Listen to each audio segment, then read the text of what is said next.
সন্তান সন্ততির অধিকারের সর্বপ্রথম অধিকার হলো সন্তান সন্ততির মা নির্বাচন করা। কথা বলেন ঠিক কিনা? সন্তানের মা নির্বাচন করতে হয় বিয়ে করার আগে না পরে। এখন তো ক্লাস 8 9 নির্বাচন করে, আছে না নাই? কথা বলেন, আছে না নাই? নির্বাচন করে, এমনকি সন্তান হওয়ার জন্য যা কিছু করা দরকার ও আগেই করে ফেলে, আছে না নাই? এরকম নির্বাচন করলে হবে না। সম্মানিত মুসলমান ভাইরা, সন্তানের অধিকার যদি আদায় করতে হয়, সন্তানের যদি আমি আপনি মহব্বত পেতে চাই, সন্তানের ভালোবাসা যদি পেতে চাই, সন্তানের খেদমত যদি করতে চাই, জাহান্নামের আগুন থেকে যদি আমি আপনি বাঁচতে চাই, তাহলে আমাকে আপনাকে ওই বিবাহ করার পূর্বে আমাকে আপনাকে সন্তান সন্ততির অধিকার আদায় করতে হবে। আর এই 1 নাম্বার অধিকার হচ্ছে সন্তান সন্ততির মা বাবা নির্বাচন করা। দেখতে হবে তাকওয়া কার আছে, এই তাকওয়াবান ব্যক্তিকে নির্বাচন করতে হবে। কথা বলেন ঠিক কিনা? আজকে অভাব আছে না নাই? চেহারা সৌন্দর্য দেখে আজকে আমরা বিবাহ করে নিয়ে আসি, সন্তানদেরকে বিবাহ দেই, কিন্তু সন্তান সন্ততিকে বিবাহ দিই যখন টিকটক করার মতো মেয়ে নিয়ে আসে, ঘরে নিয়ে আসি। কথা বলেন ঠিক কিনা?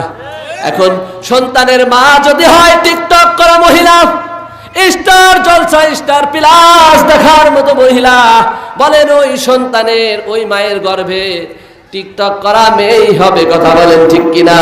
নাকি আব্দুল কাদের জিলানীর মতো আল্লাহর ওলি হবে? নাকি বলেন? টিকটক করা মা যদি টিকটক করা হয় মেয়ে হবে, সন্তান যাই হোক না কেন ওই সন্তানও টিকটক করাই হবে। গায়ে যদি বাছুর ভালো হয় তার বাছুর কিন্তু ভালো হয়। কথা বলেন ঠিক কিনা? মা ভালো হয় তে জি ভালো হয়। সম্মানিত মুসলমান ভাইরা, এজন্য মা নির্বাচন করতে হবে সঠিকভাবে। মা বাবাই নির্বাচন করায় আমরা আজকে ভুল করি। হযরতে আব্দুল কাদের জিলানী রহমাতুল্লাহি আলাইহি বড় পীর বলা হয়। কথা বলেন ঠিক কিনা?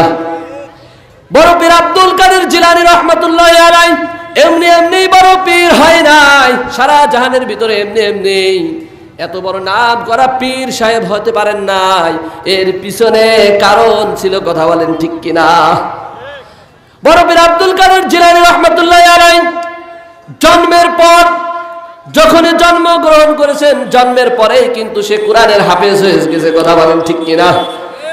বড় পীর আব্দুল কাদের জিলানী রাহমাতুল্লাহি আলাইহি যখন তার মা মাদ্রাসায় ভর্তি করে দিল, মাদ্রাসায় যখন প্রথম দিন গিয়েছে, মাদ্রাসায় ভর্তি হওয়ার পরে মাদ্রাসায় গিয়ে বিসমিল্লাহির রহমানির রহিম বলে শুরু করে দিয়েছে মায়ে উস্তাদের কাছে পড়া।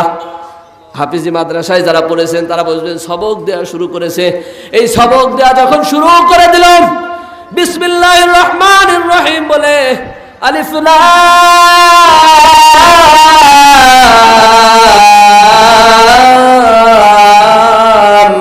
মিম,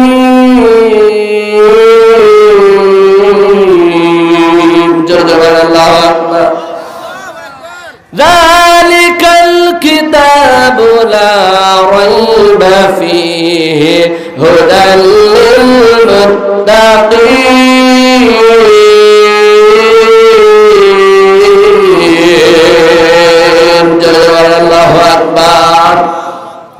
এইভাবে পবিত্র কুরআনুল কারীম তেলাওয়াত করা শুরু করে দিলেন। পড়তে পড়তে 18 পারা পর্যন্ত পড়ে ফেলেছিলেন। কথা বলেন ঠিক কিনা? এই কাহিনী আপনাদের সবারই জানা, কিন্তু আমি সামনে নিয়ে আসার কিছু কারণ রয়েছে। বড় পীর আব্দুল কাদের জিলানী যখন এইভাবে কুরআনুল কারীম মুখস্থ পড়তে শুরু করে দিলাম, তখন এই উস্তাদরা চিন্তা করলাম, কারণ কি কোনদিন মাদ্রাসার বারান্দায় যে সন্তান যায় নাই, সেই সন্তান কিভাবে এভাবে কুরআনুল কারীম মুখস্থ বলতে পারে। সঙ্গে সঙ্গে খোঁজ করলো, বাবা তুমি এইভাবে কুরআনুল কারীম মুখস্থ করার কারণ কি, কিভাবে তুমি শিখতে পারলে? যখন বাড়িতে গিয়ে খোঁজ নিল, তখন খোঁজ নিয়ে বুঝতে পারলো, তখন বলতেছে আমার সন্তান, এই সন্তান আব্দুল কাদের জিলানী রাহমাতুল্লাহি আলাইহি, তার মা ছিলেন একজন কোরআনের হাফেজা। জোরে জোরে বলেন আল্লাহু আকবার।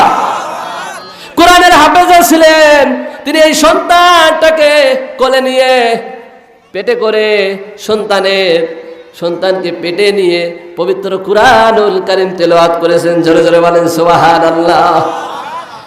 দুধের সন্তানকে কোলের উপরে নিয়ে, সন্তানকে কোলে নিয়ে পবিত্র কুরআনুল কারীম যখন তেলাওয়াত করেছে, আব্দুল কাদের জিলানী রহমাতুল্লাহি আলাইহি এই কুরআনুল কারীম শুনতে শুনতে 18 পারার হাফেজ হয়ে গেছে। জোরে জোরে বলেন আল্লাহু আকবার।